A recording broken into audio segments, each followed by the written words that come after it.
All right, 10 seconds. 10 seconds. I got thirsty. Here we go. Here we go. Think while it's still legal. The Kate Deli Show starts now. Get up on your little 21-inch screen and howl about America and democracy. There is only IBM and ITT and AT&T and DuPont, Dow, Union Carbide, and Exxon. Those are the nations of the world. With the primal forces of nature, Mr. Beale, and I won't have it. Is that clear? Do you think you've really stopped a business deal? That is not the case. The Arabs have taken billions of dollars out of this country, and now they must put it back. It is ebb and flow, tidal gravity. It is ecological balance. You are an old man who thinks in terms of nations and peoples. There are no nations. There are no peoples. There are no Russians. There are no Arabs. There are no third worlds. There is no West. There is only one holistic system of systems. One vast and immane, interwoven, interacting, multivariate, multinational dominion of dollars. Petrodollars, electrodollars, multi-dollars, Reichmarks, rims, rubles, pounds, and shekels. It is the international system of currency which determines the totality of life on this planet. All right. Well, that, my friends, is a loaded clip. That was from the movie Network. That was back in 76. Pretty sure. Yeah.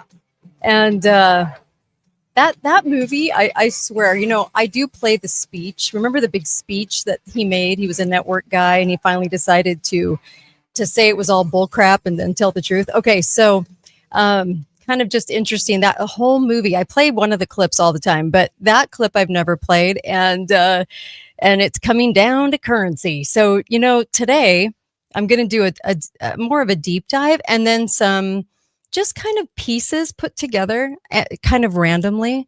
Anytime I'm kind of going, oh yeah, that makes more sense, I'm going to share it with you, because why not? Why would I not do that? Okay.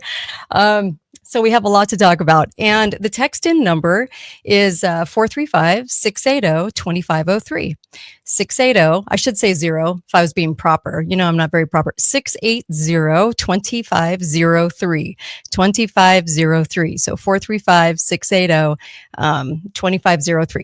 You can text in, and I might take some calls, but I do want to get through some, just sharing some information with you to connect some of these dots that we always talk about. And I don't know how long today's show will be, but I'm going to go through a lot of info with you, if you will. Okay.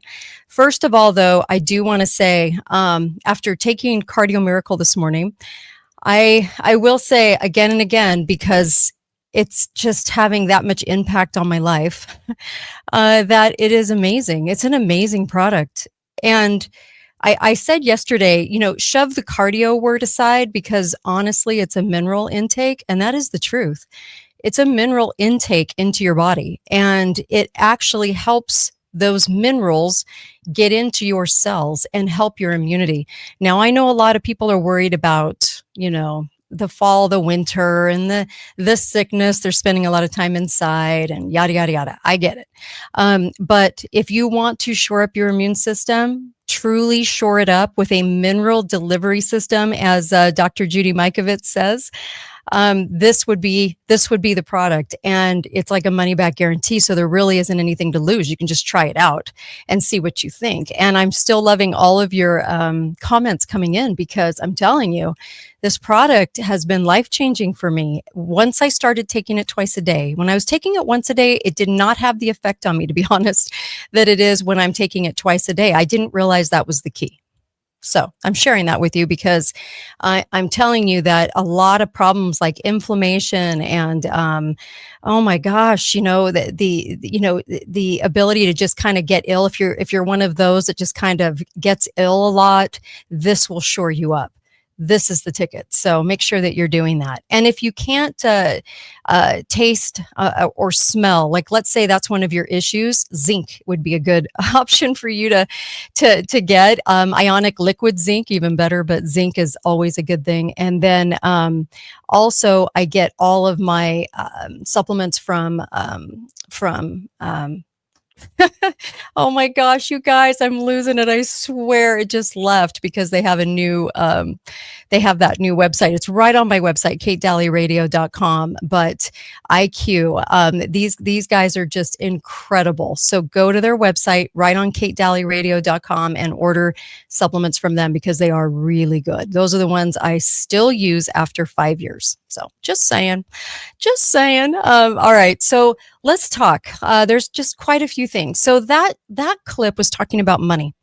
Now, a lot of your leftists will talk about the corporations. And I've said this again and again on the show that it takes a greasy politician to also make it so that certain corporations can do certain things. But the leftists never talk about that. They have all trust in government, which is very bizarre at this point, given our history. I mean, you'd have to be kind of an egghead at this point to trust the government, but okay.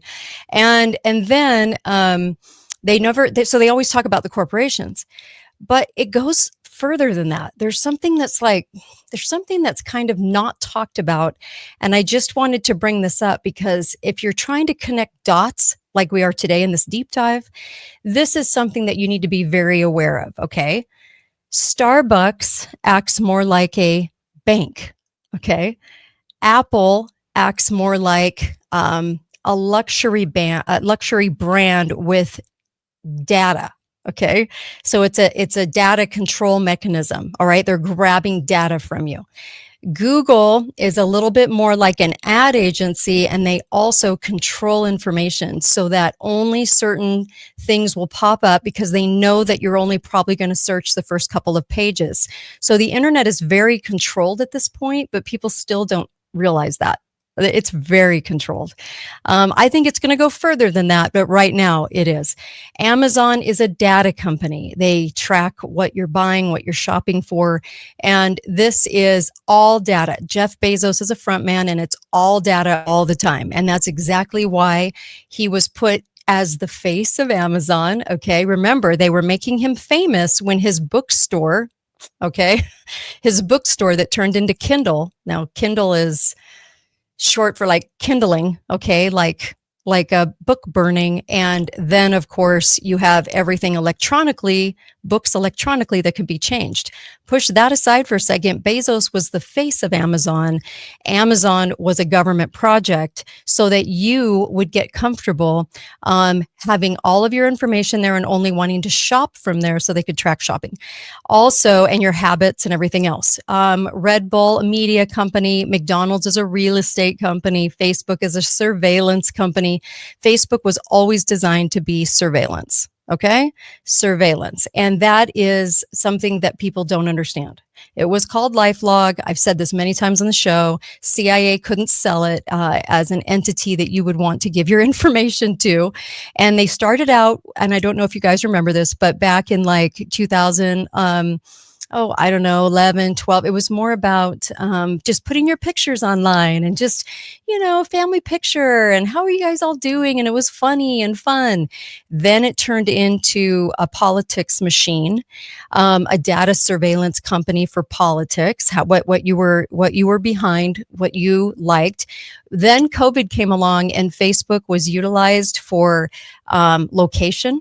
It was utilized for a lot of different things during the whole Blovid era, as far as that year goes, a couple of years, because not only were they tracking what you were saying about it and your behavior towards it, to what you thought were your friends, but even more so, they were basically looking at location and then, just sort of tracking where everybody would go because it has that capability. So there was a lot being done with Facebook surveillance, and I did a whole show on that at the end of 2020, I think, how they were utilizing that. And then I think that now, especially in the last 2 years, you've seen all those pages that we follow, right? So not follow, but they want you to follow. So all kinds of just weird pages are showing up that you would never, ever go seek out.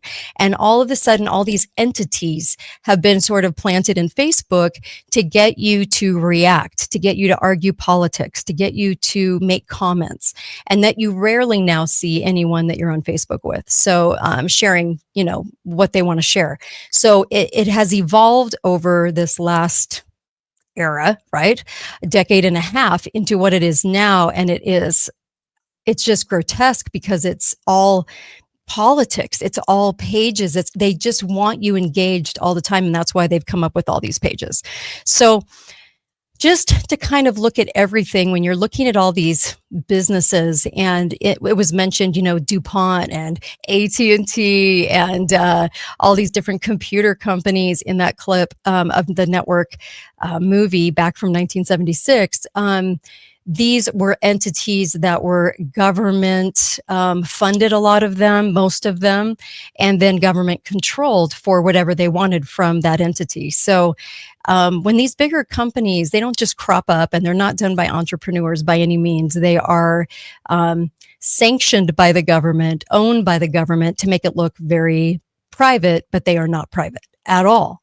And so I was just kind of getting a little giggle out of the network clip because in 1976, when they were saying that, I'm sure the Democrats, I'm sure this leftist point of view that demonizes the corporation because they demonize capitalism, I'm sure that they were just like, yeah, it's all about those greedy corporations. It's not a greedy corporation.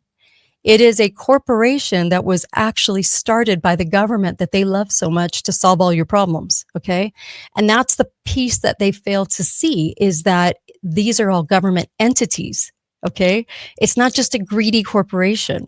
Capitalism is how we got to where we are as a country and enjoy a lot of wealth. And also you could jump class. So if you came over here very poor, you were not relegated to be poor the rest of your life as you would have, let's say over in Europe. You came over here and you were able to jump class, which meant you were able to own property, pull yourself up by the bootstraps, and then be able to succeed on your own and become a millionaire if you wanted to, based on what you were going to do, based on your own efforts.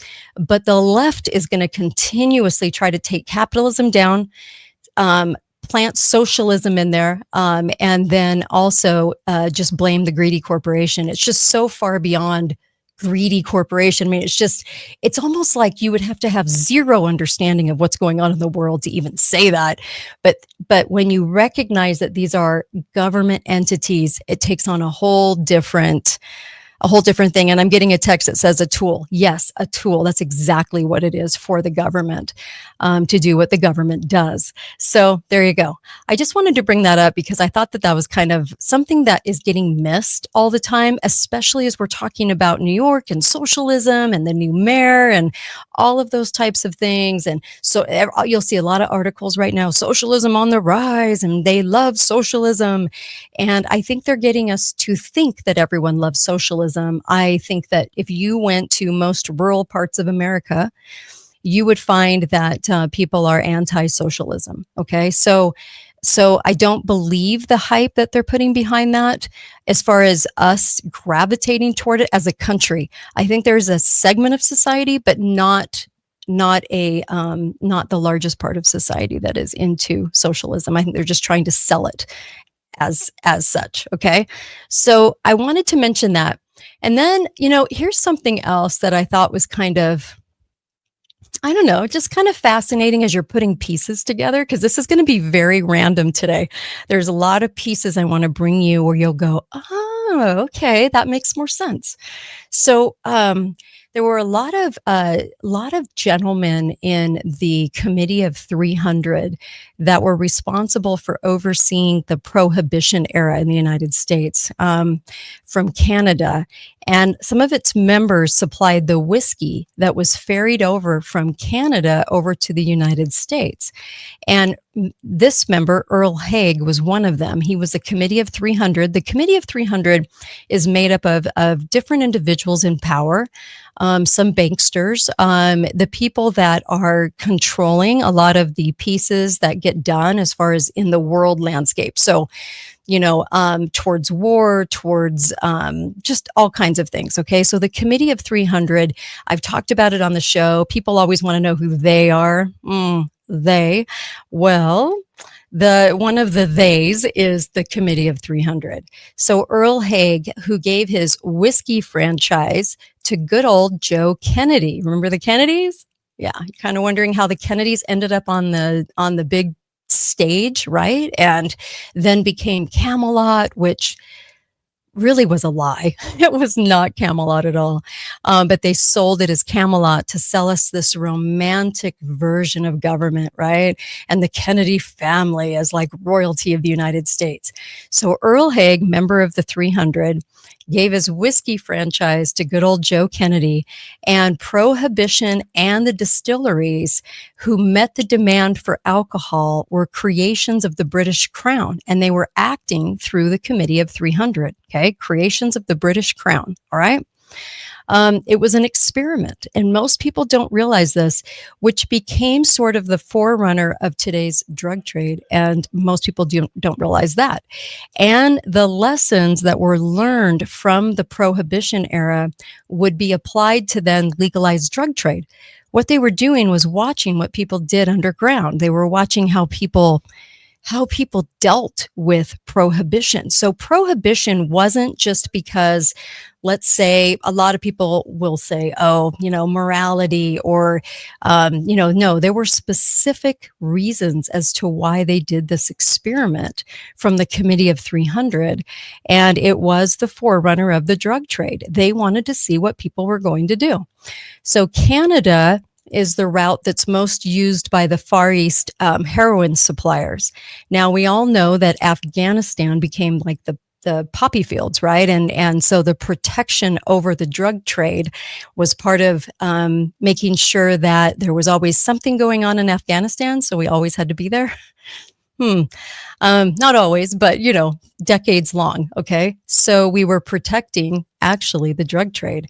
So the British monarchy was seen to it that the information never became public, and Queen Elizabeth, ruling over Canada through the Governor General, who is the Queen's personal representative, and on down the line to the Privy Council and the Knights of St. John of Jerusalem, who control Canada commerce in all of its facets. And so this actually came as an experiment just to make sure that the drug trade would be able to move in flawlessly. So when we did the war on drugs, remember Reagan, the war on drugs? Okay, everyone loves Reagan. I get it, because Reagan was funny and he was a great personality, but he was also the show pony as the president of the United States. Okay.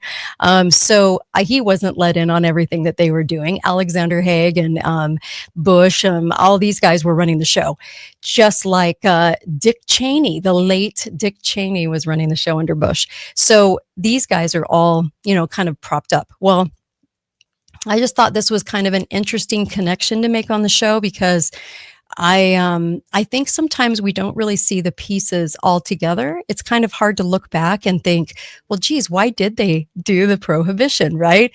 And there had to have been more to it than just for the reasons that were coming out at the time. And hitting certain notes at the time. But yes, it was an experiment for the drug trade. So when they did the war on cancer, and then of course Reagan's say no to drugs and all of that, I think it was kind of a mockery. It was kind of a mockery. It's like a mocking of this drug trade in the tunnels of America through its borders that we've talked about on the show, who said they were idly watching the drug trade happen like as in FBI and military. They were just watching the drug trade happen through the tunnels because the bigger concern, this is literally what they said, the bigger concern were terrorists coming through with bombs. Now, do you guys remember all those bombs coming through the tunnels? Of course you don't, because it didn't happen. It was an excuse to allow the drug trade because they said they had a bigger fish to fry, but it really wasn't. It was all about letting that drug trade happen. Who do you think built all those tunnels? Who do you think was engaged in those tunnels? So everything seems to be so connected. And then I think anytime they did a war on cancer meant it's on. It didn't mean we're going to solve cancer. It meant it's on. Cancer is now going to be, from 1970 on, the thing that becomes perilous to the people. Because why? Because they brought on a vaccine program, because the vaccine program started being mandatory, because they wanted to really put into destruction the immune system. Okay? So, and they did a brilliant job. They sold us that our immune system was in a vial with a needle, and that it was given to us by government because they care so much about us. I mean, you just have to laugh at this point. So anytime they say it's a war on something, it's not. It's almost mockery. It's almost like a mocking of, oh, now we're going to screw you with this, because they're good at it, you guys. They're good at it. They've been doing it for a long time. Okay. So I wanted to bring that up because Earl Haig being at the center of that is kind of an interesting piece of that, don't you think, coming from the Committee of 300. So I wanted to bring that up. And if you hadn't pieced that together, also, I did a show, and I'm trying to find the piece, you guys, and I can't find it, but I will find it.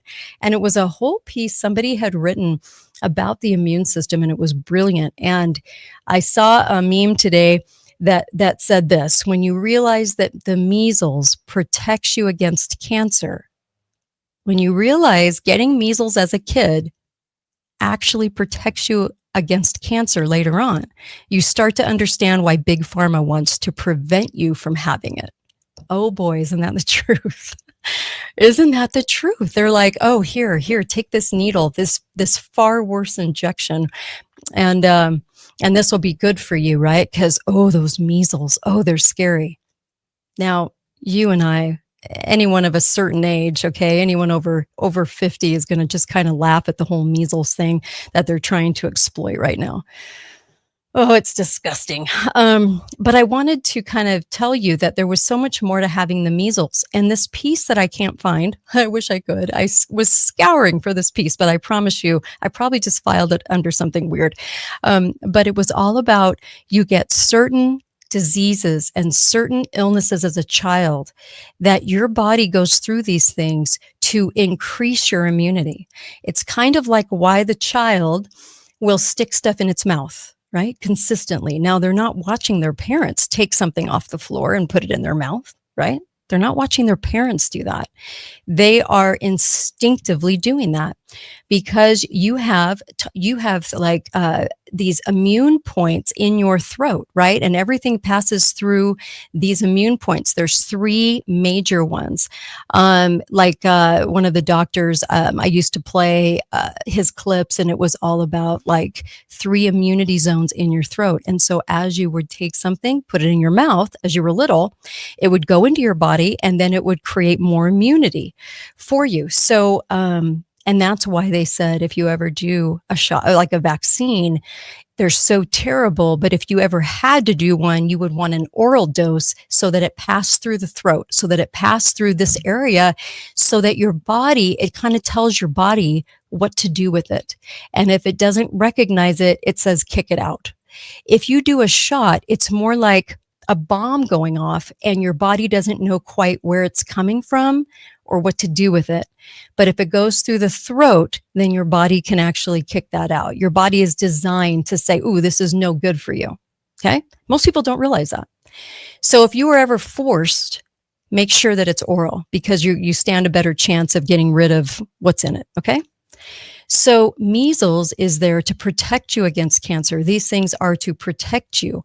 And this is why typically you wouldn't die from these things because of course there's going to be those seldom cases that arise, right, from anything, and especially with somebody with a compromised immune system, especially to that degree. And it's so rare actually to die from measles, but it's something that we go through, and then the webs, and then all of a sudden you're behind it, and then you don't get it again because your body has now created an immunity zone to that. And it does help ward against cancer. So I'm going to find that piece. I promise you, I'm going to find it because I think it's so, so huge.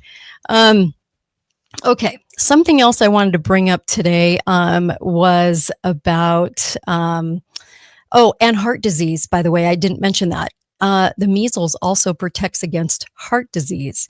And this actually coming from Kennedy is kind of interesting, but he actually was talking about this and wrote a piece about it, that it boosts your immune system against cancers and cardiac disease. And then that's why we did measles parties as kids. Okay. So I just wanted to kind of bring that up for you, and you can do some more research on this, but he actually was talking about this. And of course the media was going crazy saying that this was not founded, but this actually is in a lot of studies. 2015 study in Japan talked about this and said that those with a history of measles and mumps infections were found to have a lower risk of mortality from cardiovascular disease compared to those without that history. So I kind of thought that was interesting for you guys to know. It comes from, you can actually check it out at Science Direct under the title Association of Measles and Mumps with Cardiovascular Disease, the Japan Collaborative Cohort JACC Study. Okay, so 2015. All right. If you can't remember what I'm saying, just go ahead and listen to the podcast and write that down. You can actually do more research on that if you'd like to show somebody the proof to that, to what Kennedy was talking about when he said that. So, and I love that. I just want to make sure that you realize that when I'm saying these things, they're backed up. They're not just, I'll tell you, let me put it this way. I will tell you when it's Kate speak or Kate theory. But right now, this is not. This has actually been indicated in many different things. So not just this. So I just wanted to give you kind of a heads up on that. Okay, so another one, the robots. This is kind of interesting. So about 1,000 robots are actually caring for Britain's elderly right now. And they're doing this very weird thing about giving them a robot to remind them when to take medication, as if the robot's going to be good company for them, which is really sad. Don't you guys think? It just makes me sad to kind of think that. But this one person in Britain was saying, if it tells me to walk, I get my stick, and how robots are caring for the elderly, the vulnerable, which is a really sad state of affairs because it should be families that are caring for their elderly. But the robot now asks if you've had enough water today, if you become unresponsive. But we do have things for that. I don't know that somebody needs a robot. So they're kind of introducing these things as home care, like a home care genie. Oh, you guys, this is weird. But 1,000 people have received these in their homes. So I don't know what you guys think about this. I thought it was weird enough to tell you about it. And it's just, I don't know, strange. Anyway, I wanted to go there. I also wanted, the news right now is bracing us for the 2026 shutdown. Oh, you guys, it's just getting nauseating at this point. So the Senate, of course, you guys are all aware that this will be coming to a close probably by Wednesday, the shutdown, and it's theatrics and it's for elections, for the election facade, if you will. We have very controlled elections, but it's for people to kind of get into their corners for their tribes, and it's a lot of back and forth for the tribes. You know, I tried to find a clip today on really bad Shakespearean acting, and I could not find one. I could not find one. But if I did, I would have played it for you because it's that bad. I mean, it's just that bad. Okay. I don't know how anyone actually believes this junk anymore. I really don't. So anyway, there's that. I need a drink of water. Hold on. Okay. So let's keep going. But they are literally threatening a January 2026 and beyond shutdown. Because why? Because to keep your eyeballs in the news and terrified at all times. That's why. It's so sad, you guys. We're so manipulated all the time. And right now it's with the elections that'll be coming up, and they want people to get into the left-right games so badly. They're trying so hard. It's so gross. So I thought I would bring that up too. Okay. Another one. I wanted to go through this really quick because I just thought this was kind of interesting and interesting enough to share with you.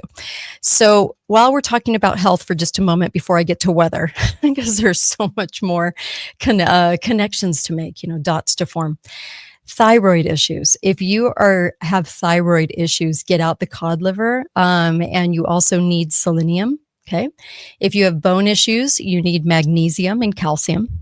If you have blood sugar issues, chromium will help. If you have energy issues, you're probably low in iron, but you don't want to take iron. Actually, want to take copper to make your body make iron. So iron supplements aren't really that great. You've got to increase your copper to make it. That way it's natural. Okay. That's why I always say FIQ supplements, because when you go to FIQ supplements, they actually have a copper brand that is amazing that I take. So make sure that you are creating enough iron in your body. Immunity issues, you need zinc. Also, taste and smell usually goes back to zinc. Inflammation, you need zinc. Muscle cramps, you need potassium.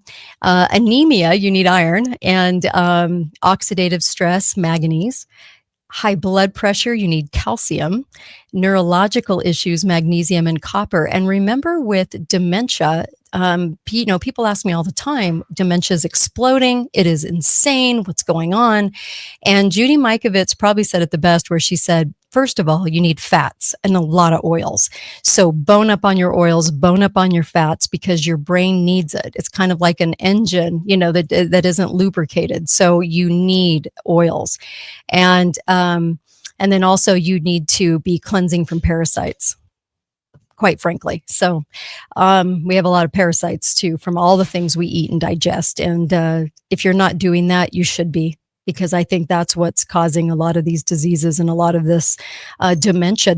Have you guys realized how bad dementia is? Holy cow.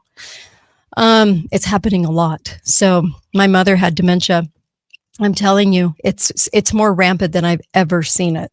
If you have cardiovascular, you need magnesium and potassium. If you have skin issues, you need zinc and selenium. Digestive issues, you need magnesium. If you have vision issues, you need zinc. Dental issues, you need calcium and phosphorus. Joint issues, you need sulfur. Liver issues, copper, magnesium. Respiratory, you need magnesium. Stress and anxiety, magnesium. If you can't heal wounds, you need zinc. Frequent infections, zinc. Hair loss, iron and zinc. And then fatigue, you need iron and possibly magnesium. And for nerve pain, you need magnesium. It all goes back to the minerals. That's why I'm telling you all the time, get a mineral delivery, get the minerals coming into your body so that you're not suffering from any of these. Because your body knows how to do what it knows how to do. And God was a great orchestrator in designing our body. So you got to recognize that at least. And that is important. I also loved this too. This is signs in the body. I wanted to play for you before I get to weather, because I just thought it was really good, actually, what he had to say. So here we go. You must learn to listen when your body whispers. For sickness shouts, the body always speaks. When you yawn too much, it is not laziness. No, it is your blood crying for iron, metal of life. When you breathe and still feel no air, what we call air hunger, your body has become too acidic. That is lack of vitamin B1. If your eye twitch beneath the lid or your muscles jump like frightened fish, this is called tetany. It means your body is too alkaline. Add a spoon of apple cider vinegar in warm water. Let the acid bring balance again. When heart beats too strong or blood pressure rise, your body needs potassium or vitamin D. When muscles grow weak like old bamboo, you need salt, pure natural salt. If your belly swells after food like a frog after rain, you need more stomach acid. Take betaine hydrochloride before meal, and the fire will return. If your lower back aches, your body is calling for vitamin D. If you are cold when others are warm, you need iodine, the spark of the thyroid flame. Remember this, my student. Never silence the body with pills or chemicals. Each symptom is a message. Find the root, feed the deficiency, and the body will heal itself. Nature already gave you the answers. You only need to listen. Follow me, student, so that the old wisdom of healing is never forgotten. Love it. Okay. You must learn to listen. So let me turn that off. So love it. And boy, go back and listen to that, because you can, bring up all your issues and problems and then get what to do for those naturally. We're going to have to go back to natural health, because we realize what we're up against now since 2020. Finally, people were figuring it out. I was telling somebody about my husband in the hospital the other day. I can't remember for what. And we were talking about how much we didn't know and how much the hospitals have been co-opted. And I'm telling you, there is so much to digest in that, and to understand what the hospitals are going to be doing to you because they are told by the government to do said thing. And the government took over 3 big industries. 2 of them were our hospitals in 2020. And also, and I'm not just saying this, actually, it was announced on the steps of the White House that they were taking over some industries. And the other one was flying. They always had control over flying, but not the kind of control that they have now. So this is like complete control. And I don't think we realized that. So for your consumption, people, just bringing that up. And I just kind of wanted to go there for just a moment. Also, 1915 to pre-1946, this is kind of an interesting dot. Lead and arsenic were used in pesticides in the New Hampshire apple orchards. They were heavily sprayed, and children nearby came down with polio in harvest time. Remember the timing of all things, because I'm going to get into that with the weather in just a second. So let me say that again. In 1915, when we had a small outbreak, okay, and then pre-1946. And the reason they did 2 was because they wanted to make sure people wouldn't connect, like look at just one outbreak and be sort of suspicious about that, okay, and already having the polio doses, okay, that were already being worked out. So they had a small experimentation run in 1915. Then they had a pre-1946, and this was lead and arsenic being used in pesticides. And the case of the New Hampshire apple orchards, they were heavily sprayed, and then children came down with polio, which it was called polio, but it was just a poisoning of lead and arsenic in harvest time. So in other outbreaks that can be traced to a lot of specific toxins, not just DDT, but DDT was the most egregious, okay? It was one of the most egregious things they also used. And so that's why, going back to 1959, the Rockefellers were dominant in the space of pharma, in creating pharma, and no one was looking for toxins. So they were looking at virus, but they literally made up the word virus. And a lot of doctors at the time were saying there is no such thing as an invisible virus, okay? You can't just catch an invisible thing. And they said they couldn't see it under a microscope until they combined the mysterious, aloof, can't see virus with bacteria. So what were we seeing under the microscope? Bacteria. We were never seeing virus. So they made up virus because then they had to take the public health and make it into a thing that was going to save us. What is public health all about? Contagion. But up until that point, contagion through a mysterious virus wasn't a thing. You could have a contagion through bacteria, which you could literally go back and trace.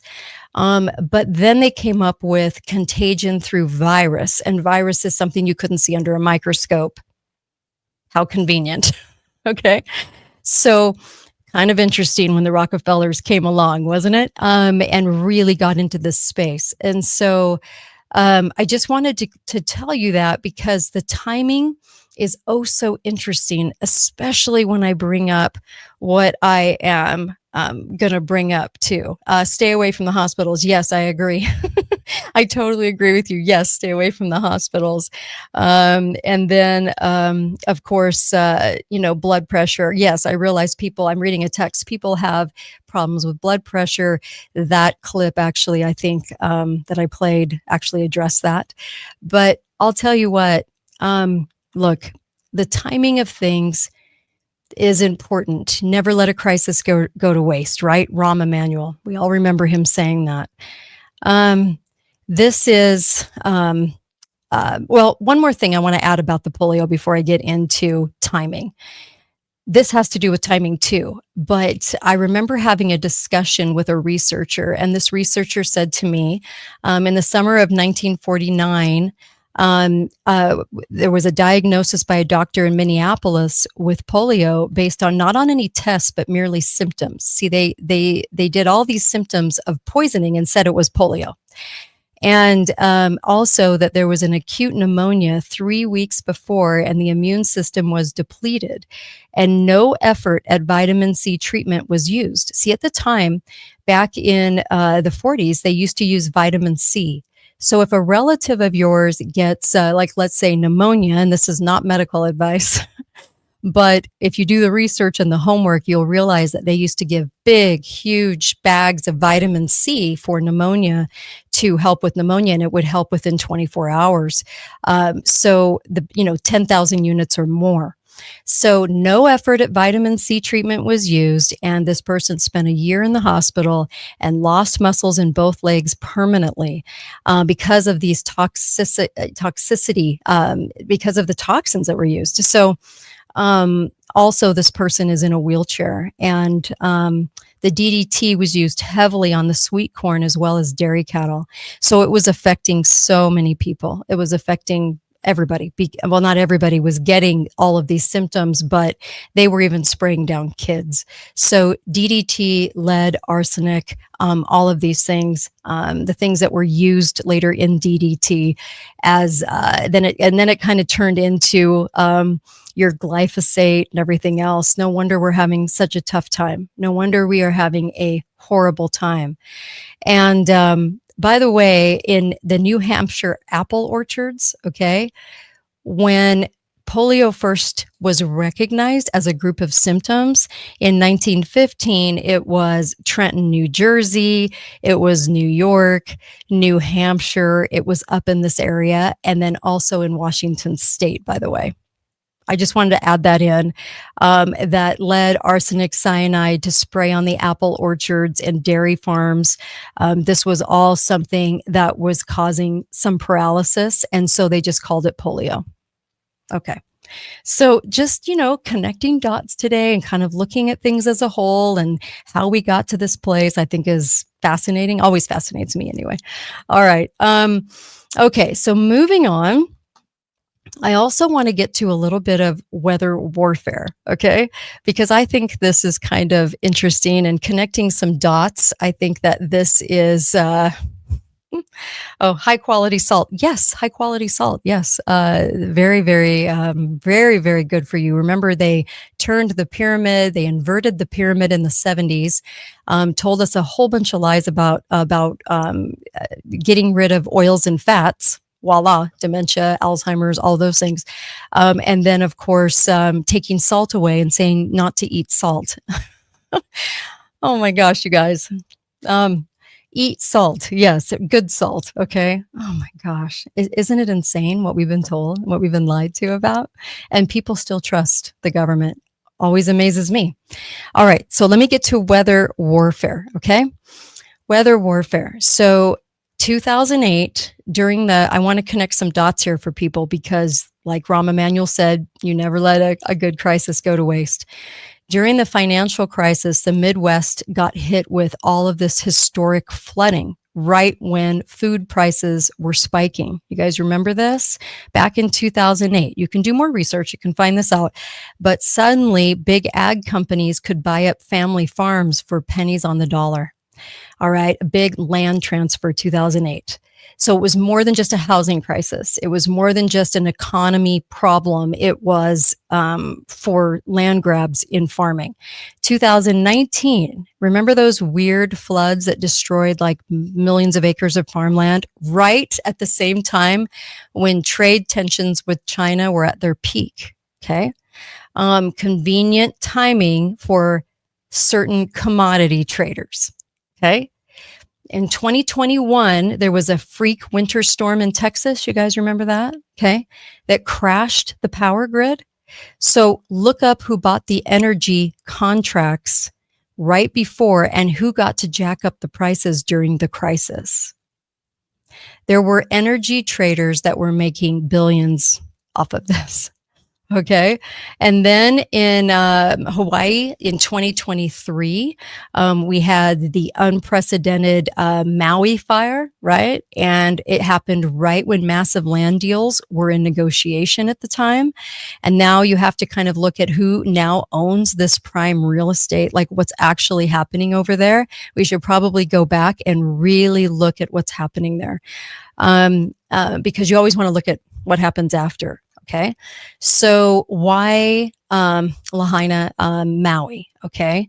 Because there's a couple things that happen. An unusual weather event. And this is for the future too. I have to say that you can probably kind of look at and see where things might be happening because you have property values tank. I just read an article about housing prices going down again in Las Vegas. All right, all over the country, but Las Vegas is getting hit pretty hard. Big money swoops in to help. Okay. Ownership gets consolidated. Insurance companies, they change policies on people and just so happens. Okay. And of course, we get priced out. Okay, that's happening a lot. But Maui's kind of interesting because Blackstone and other major investment firms were eyeing these massive property acquisitions at the time. And there was all this growing tension over all the native Hawaiian land rights versus commercial development. Okay. So West Maui Land Company was in the middle of all these controversial water rights battles right when this fire happened, and several major hotels were planning expansions that faced local resistance because they wanted to preserve the land at the time. All right. So the land that burned was mostly in historic zones with strict building restrictions, right? Those restrictions might get emergency exceptions for rebuilding. And then, of course, you have to look at the insurance payouts that force the locals to sell. The zoning laws that come in suddenly become more flexible, right? Then you have big developers swooping in with all the rescue capital. Then you have water rights magically getting redistributed, okay? Because all those battles were in play when it happened. So, and how did the water pressure mysteriously fail during the fire? How did people not get notified? They weren't notified. The same water system that locals had been using to protect from private positions, right? So privatization. So I just wanted to bring that up. And then, of course, the generous offers, generous, quote unquote, that came to homeowners Really not that generous, but generous enough to get people to give up and go home. I mean, or go to another island.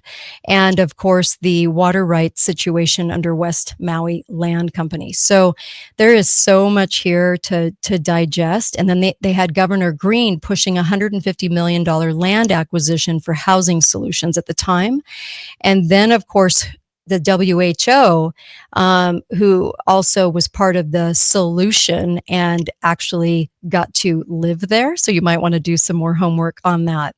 So, okay.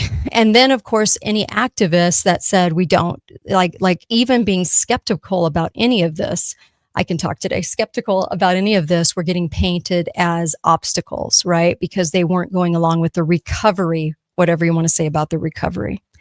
So looking at all of this, the reason I am looking at all of this and kind of looking at the timing of things, it's probably really good for us to keep an eye on all these things that seem to be happening when we get these random, strange, storm of the century, the Philippines getting hit right now, right? Storm of the century, super typhoon, Wang Feng, or whatever it's called. And how sad that is, because it is going to affect lives. It is going to affect people. But what's really happening? Why? And the random fires in California that just happen to be prime real estate, blocking development projects. It gets interesting. The Palisade fires, because I want to know what's coming. Don't you? I want to know what's coming. So areas with strict development restrictions catching fire, and then of course insurance companies jacking up rates, canceling coverage, longtime residents not being able to stay, zoning laws getting emergency updates, right? Just very weird. That happened also in California too, closer to Tahoe as well. And then massive development projects get just kind of magically approved. So there is the Woolsey Fire from 2018, Santa Monica Mountains, the Pacific Palisades. Very interesting. The random fires cleared paths for power lines and development projects that had been tied up in environmental crap for years. Okay, so there's always that. There's always the role that PG&E plays in all of these things, and how much they do or don't do during an emergency is kind of interesting to watch too. So FEMA is not about emergency management. It's about asset management. So if you're going to look at FEMA, really understand that it's all about the assets. They're in to get a hold of assets and protect assets for themselves. So it was created in 1979, FEMA was. But it started under Nixon. FEMA was never going to be about helping people, as you probably recognize during the North Carolina hurricanes, okay, or storms, as they're calling them, and flooding, relentless flooding. It was about controlling resources and movement during emergencies, because when FEMA comes in, they get to define movement of the people. They also get to control resources. So it's basically a slush fund, and I think it's a lot of money laundering. No one really knows the budget of FEMA, and FEMA continuously gets money, even though they've been accused of, like in Hawaii, staying in these extravagant hotels and not really doing much. And then, of course, in North Carolina, not actually stepping in to help. You guys remember this? So their camps, their supplies aren't for helping people, they're for controlling movement. So they set up shop, right? And then the people have to go to where they are, and they're pretty much contained in those areas when they're giving out certain benefits, okay? And they get to seize everything during an emergency. So farms, food, transportation, communications, everything. Remember when they weren't letting people come in to do anything that weren't sanctioned by FEMA? You guys remember this, right? Same with Katrina. Okay, so same kind of thing. I think that was definitely something to build up FEMA's money in the money laundering sector. So I think that Katrina happened. I don't know how natural Katrina was. Okay. So using disasters to justify their existence and then creating more dependence on federal control. Because why? Because FEMA's given this really strange ability to control everything in an emergency. You never want anyone to have that kind of control. Your state should be in control, not FEMA, not a federal organization. FEMA also does not have the ability to federally to oversee what a state does. Okay, so a state could fight FEMA, but you'll notice there must be some sort of big benefits running through the states and the governors for them to always accept FEMA in, even though it's a federal agency. The states never say no to it. So I'm just there's some pretty weird stuff going on. $2 billion was lost, and I mean lost in quotations, in aid during Katrina 2005. Okay. And also used armed contractors to prevent people from returning home. They had deliberately delayed aid to force property abandonment and then contain them. Remember, in that, wasn't it like a sports arena? Okay, you guys remember that, right? And they said, well, this is all we have. This is the only place to put people. And then they started taking people and putting them in other states. Remember that? So FEMA was controlling all of that. So, all right. Also, when we see these weather events coming, okay, so Vanguard, BlackRock, Blackstone, State Street, they want to control just about everything that they can. So I'm just kind of looking at maybe what's coming as far as beyond banking. It's these entities, right? They controlled all the money in the Ukraine for the rebuild of Ukraine, not for a war, for the building of Ukraine. Okay, that's all that's going on there. People are going to work, people are playing at parks, a lot of rebuilding happening, and has since day one. So here's the memo on Ukraine. Was there really a war? I don't think so. I don't think so. I think there was some destruction of some places they wanted to rebuild. That's what I think. So the real control system here would be the Federal Reserve, the military industrial complex, big pharma, energy resource controllers, and tech giants. And so when you're really looking at these things, where do these decisions happen? They happen through the Committee of 300, the Bilderberg meetings, the World Economic Forum, the Bank for International Settlements, the BIS, and the Council on Foreign Relations, just to name a few, and the UN. So that's where they're going with that. Also, here's some things to kind of wrap your head around right now, because I know that it would be really great to know what's coming, right? And to know, kind of understand what's happening so that we can see it before, because we always have to look back when we're looking at all these weather events that are unusual. So unexpected flooding right before harvest season.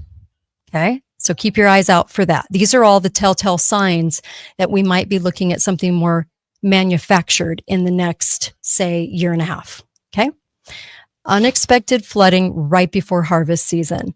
Watch for really strange drought patterns that they're claiming to be drought patterns, because you know they can meddle with the weather, right? So how are we ending up with drought? Okay.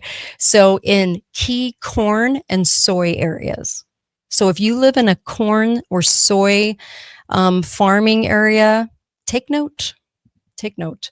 Iowa, Illinois, the bread baskets, targeting like these food supply chains, look for really strange, unexpected flooding.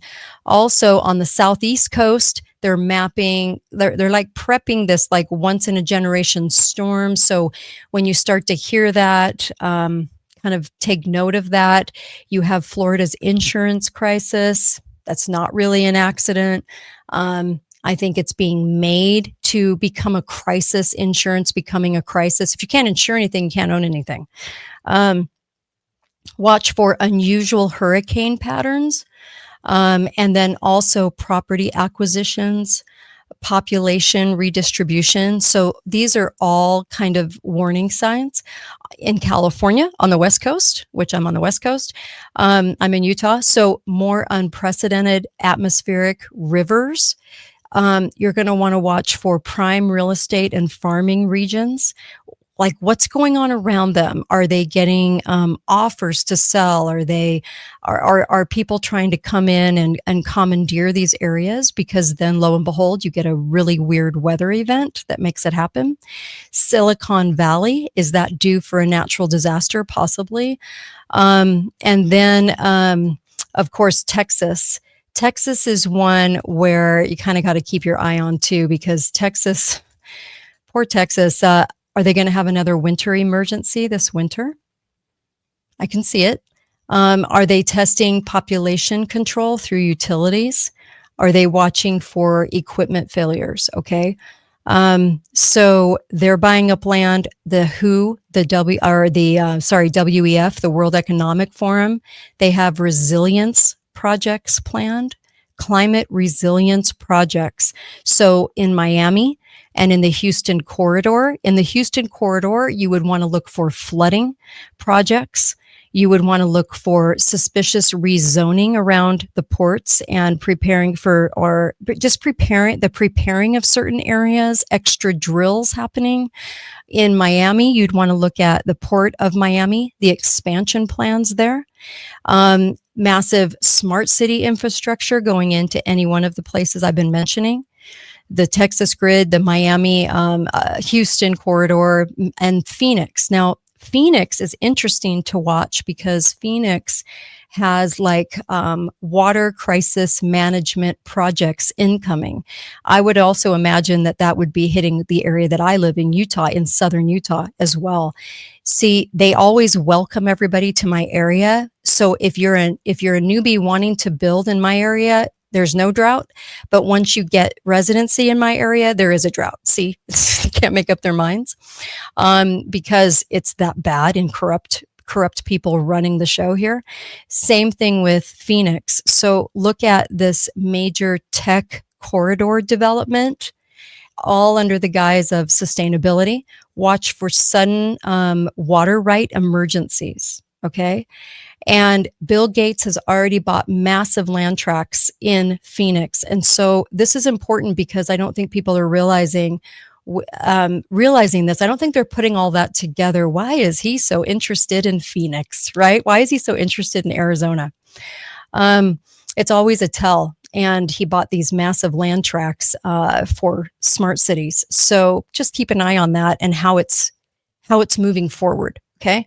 And then also the Great Lakes region, you're going to want to look at major infrastructure updates planned around water source areas in the Great Lakes region, and then also Wisconsin and Michigan especially. And then, of course, the UN Sustainable Development Projects. So we have our smart cities, we have our sustainable development projects increasing. None of this is random. This is just all really it's going to get weird, you guys.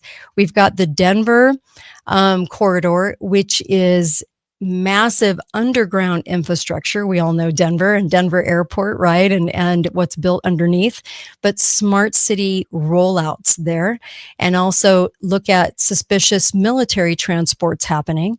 Also look for water management that is going to force land sales. Okay. And Salt Lake, right? Salt Lake sustainable development zones are cropping up. We have land destinations for smart cities in Salt Lake, and they're prepping it as a control hub. So watch for people in government having certain concerns about environmental because they have packed Salt Lake. Salt Lake is very leftist. It's a crap show up there. And I don't like going to Salt Lake. It's just a crap show. So look for more environmental concerns in all those areas. And then also look at Pacific Northwest. So the Seattle, Portland areas, that corridor it's getting rigged for, they're doing drills for earthquake preparedness. This is something to keep your eyeballs on for sure. I think we have some big things coming because why? Because it really loosens up the land for new ownership, does it not? Just throwing that out there. Massive data center construction there. Also in middle of Utah, in Delta, Utah, brand new data centers going in there. Same with the Pacific Northwest, the Portland-Seattle corridor.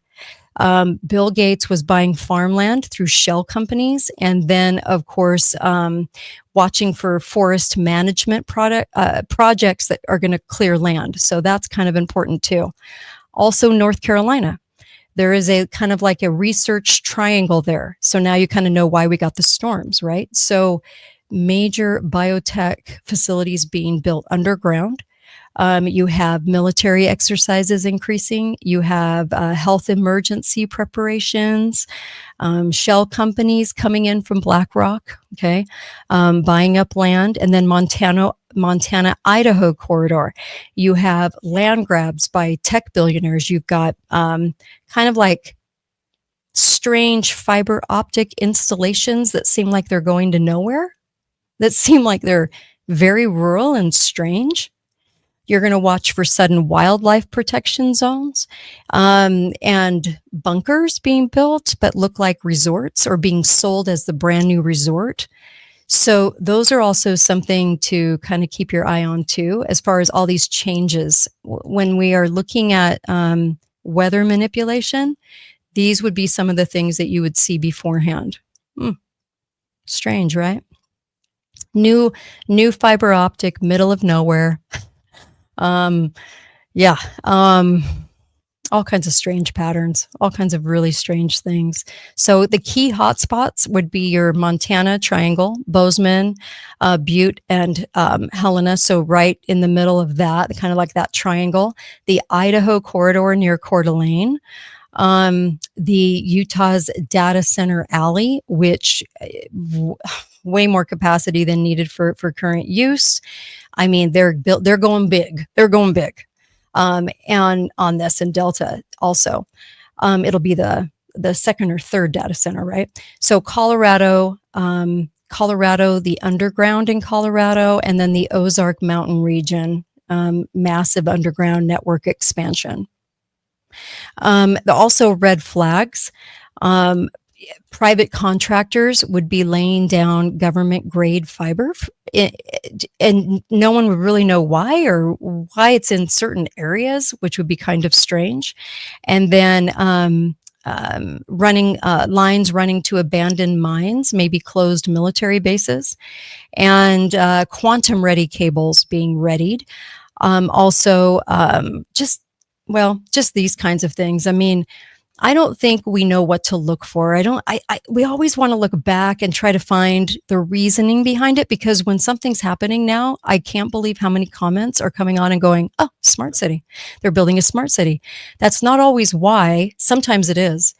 Sometimes it's just a basic land grab. Sometimes it's farmland. Sometimes it's all kinds of reasons. But there is a lot of smart city building going on right underfoot, and we're not even seeing it. We're not even realizing it, which is sad and pathetic that we're not. Why? Because they have us so distracted all the time, like so ultimately distracted. And then, I would look at how many drills your area is doing. Kind of wild.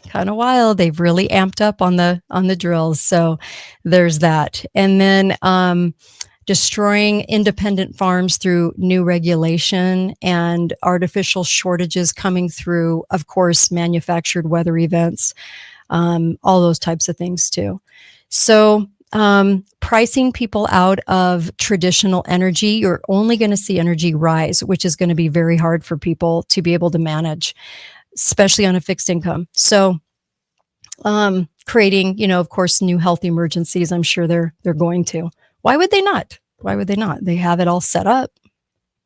Why would they not? So all of this kind of comes down to all the things we're talking about consistently on the show, as far as you're not going to see kind of maybe food coming down and in price or anything like that. I think it's kind of going to the outpricing, like they're trying to get people to have to live together or have to share expenses or kind of give up certain things. So there's a lot of that going on. So let's take a quick call. Hi, caller. Welcome to the show. Go right ahead. Well, good afternoon, Kate. Hi How there. are you? I'm good. How are you? Good. Good. I think I need to wring my brain out now. Sorry. With all of that. But just some snippets to add on to some of the things that you've been saying. Okay. So, for example, and I'm sure that it's this way in a lot of different areas that are going to be pushing these AI data centers. Mm-hmm. So, for example, the geography in Utah, for those who aren't familiar, Mm-hmm. Delta and Milford, where they're going to be putting some of these in Utah, is on the west side, which is the driest area of the state. Now, Yeah. why in the world would you put an AI data center out in the middle of nowhere where they already struggle for water? Good question. Struggle for water so desperately that places more to the east of Utah Mm-hmm. cannot, unless they want to get fined. Our laws are really, really stupid in Utah, and the land is separated from the water rights. Mm-hmm. So, for example, people in more of the central southern Utah area, in Panguitch Lake area, they cannot touch the water that literally bubbles up out of the ground, Mm-hmm. because in Utah, the law says that the people who own the water is where the water ends up, not where it originates. So literally the water has to travel hundreds of miles to get out to Delta so that that community can have water. And yet nobody between those 2 points can get that water. Otherwise you get a fine.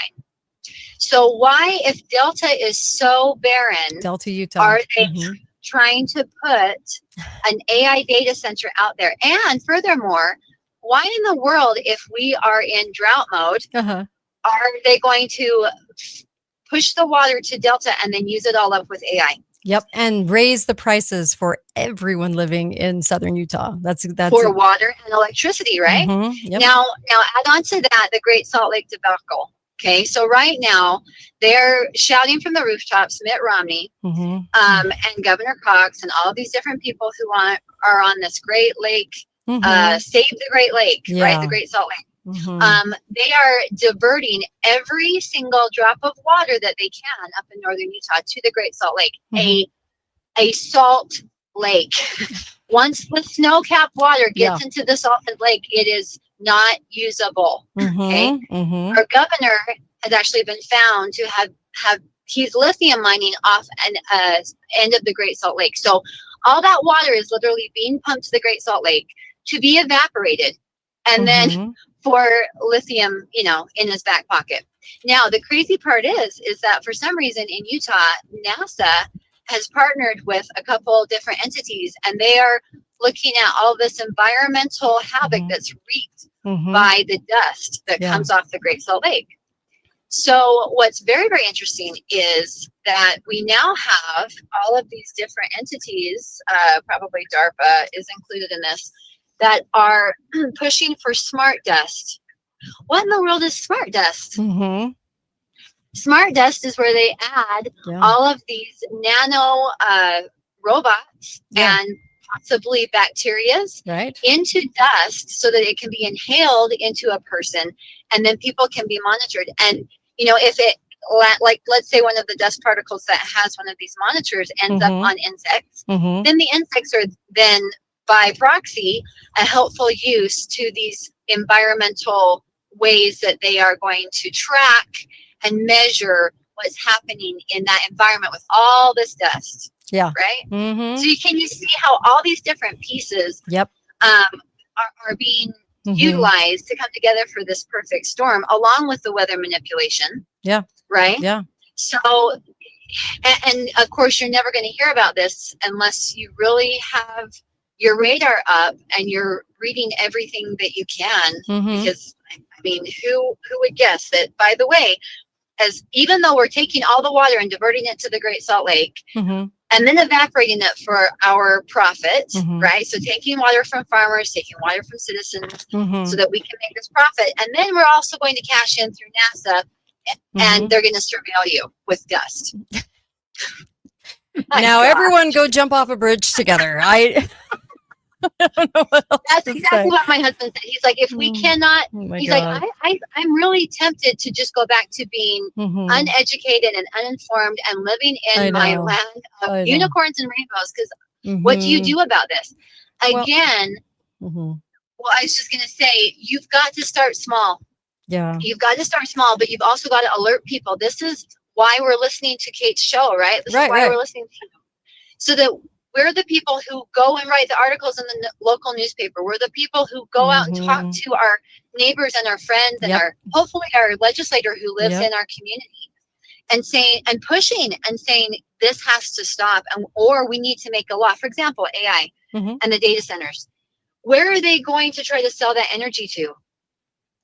Right? Mhm. So why don't we pass a law in our Mhm. state? And I would Mhm. encourage other people to look into this Mhm. across the state where you're having these AI centers. Pass a law that says only the state that creates the energy Mhm. gets to utilize it. We are not crossing state lines any longer. We're not going to Right. field California. We're not going to give it to Nevada. We're Mhm. not going to even ship it up to Idaho. We get the energy that we make. Yeah. Yeah. Yeah, I'm with you. Just I one am with you. example. Thank you. I love it. Thank you.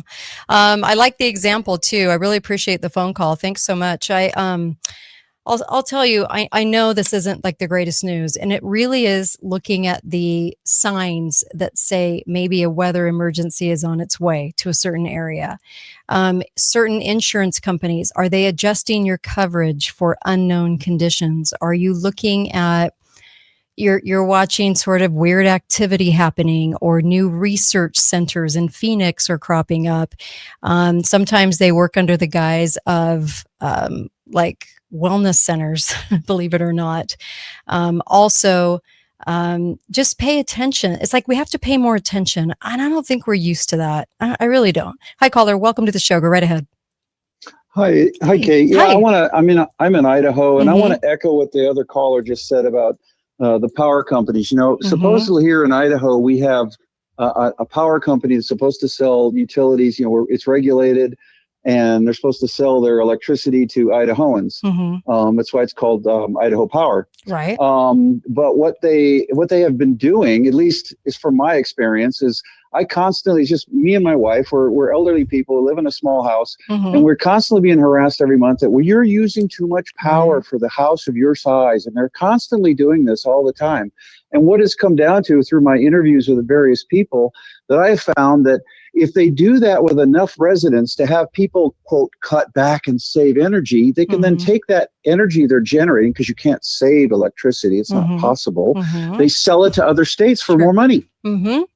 Yeah. And You're so right. this is the whole game with these guys. And it's like, if they would just do what their charter is sell Mhm. electricity to Idaho, that's your job, not to Right. sell it somewhere else, Right. then we wouldn't have this problem. But this is the problem we run into. No, you're right. And the politicians, they're not the brightest bulbs. That's why they're picked, so selected, because they have to be taught and told these things in order to stand up for them. So we have our work cut out for us for sure. Yeah, Yeah. and then I found out that the Idaho Power is run by 3 commissioners, and those Mhm. commissioners are appointed by, guess who? The governor of the state. Oh no. Surprise, Oh surprise. no. Oh no. Jeez. You know what? That does not surprise me. It really doesn't. Thanks for the call. I really appreciate the call. Some things to kind of watch out for: new wellness centers needing way more security than needed. New water research centers cropping up in your area. Are they really biotech facilities? You've got BlackRock setting up innovation centers. I just love all the words. It's like Apple Pie America Center, you know? Wow. And so all of these kinds of things, look for those. And of course, tech research centers. Look for those. And then surprise data centers, just like the caller was talking about. We got this big surprise that in Delta, Utah, kind of in the middle of Utah, we're getting this another huge data center. Now, remember, primary water. Primary water is you go underground for water, and the water is always there. It's endless. And proof of this is that you can buy bottled water from systems from water routes that go underground that have been there since the 1400s. I mean, I'm talking going underground, getting your water, and this is the water sent to us by God. God would never put us on earth without enough water okay? Without enough water for government to control us. Government's going to take an opportunity to control us, but it doesn't mean that they're handed that opportunity because God didn't think this out and didn't think there was enough water. We are not hitting high population levels, and I think that's another big lie. So just kind of keep your eye on some of these things. Desert labs disguised as solar facilities, things like that. Okay. The Gates shell companies, let me name some of them. Cascade Investment, Cottonwood Ag Management, Evans Grain and Elevator, Louisiana Land Company, Lakeside Land Company. Also look for 47 North Capital Management, Midwest Ag Investment, Western Asset Management, Frontier Farmland, Terra Land. They love Terra, the word Terra. Have you guys noticed that? Same with Ghislaine Maxwell. She loved the word Terra. It was at the heart of her business that had to do with submarines. Terra Land Holdings, Innovation, Ag Solutions, Sustainable Future Farms, LLC, Next Gen Agriculture Systems, Pacific Northwest Farmland, Desert Agriculture Ventures. And the trick that they use is to create an LLC and then buy through local real estate trusts.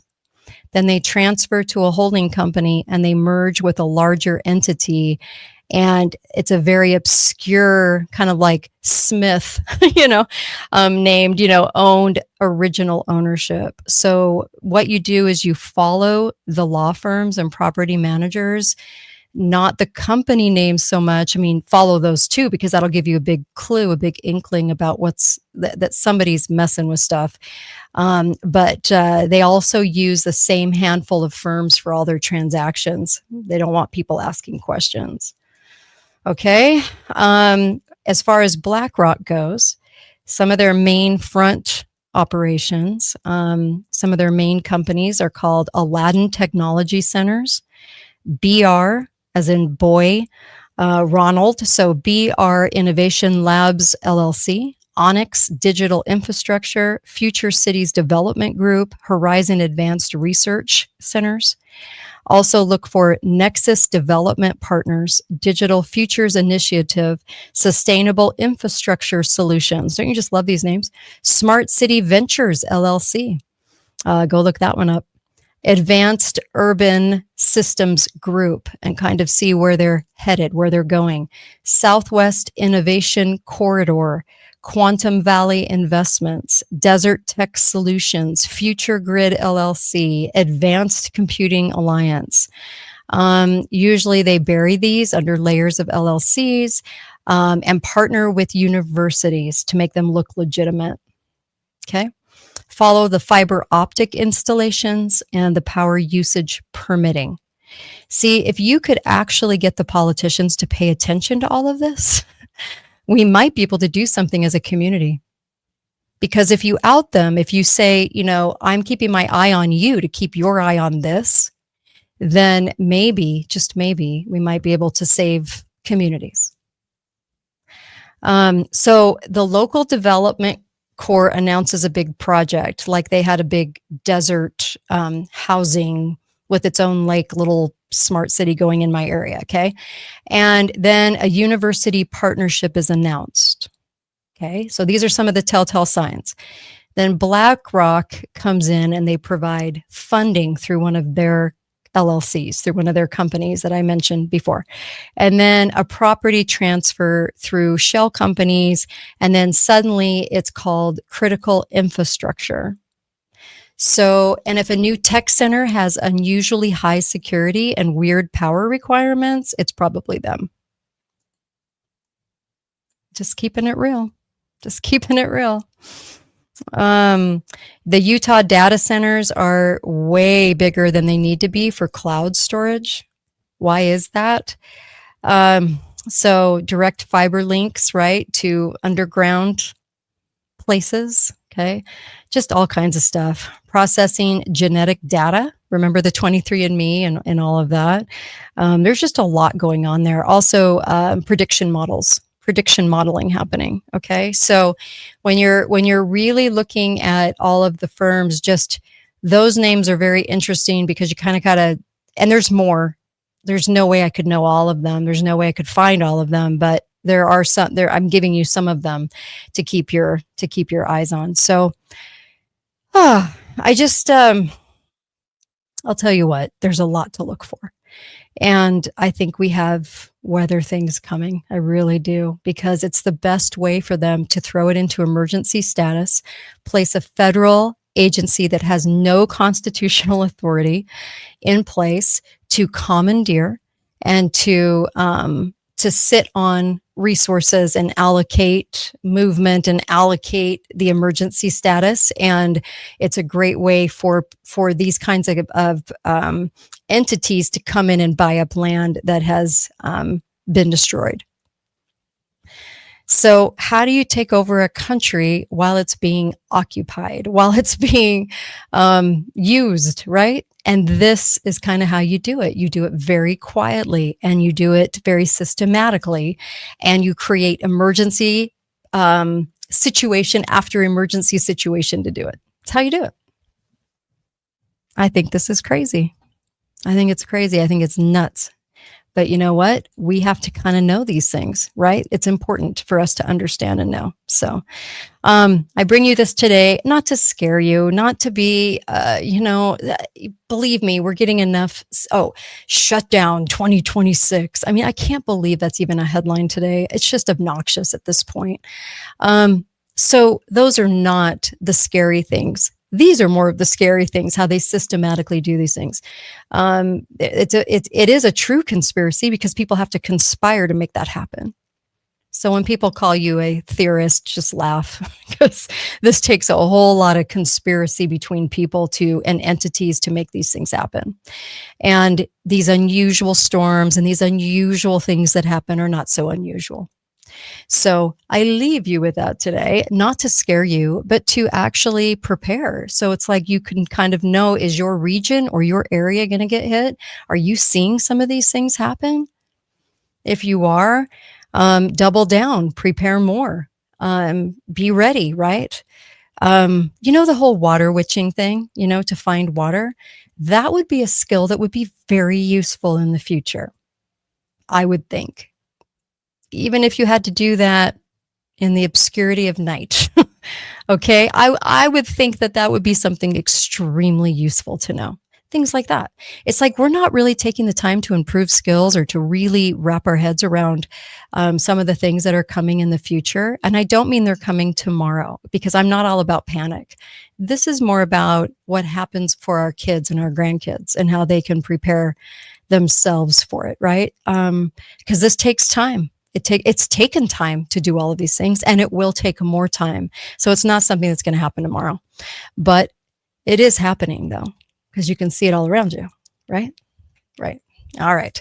You guys, be faithful, be fearless. I'll see you back here tomorrow. And thanks for tuning in. Share this with everyone you know and on social media. Go to katetalks.myshopify.com.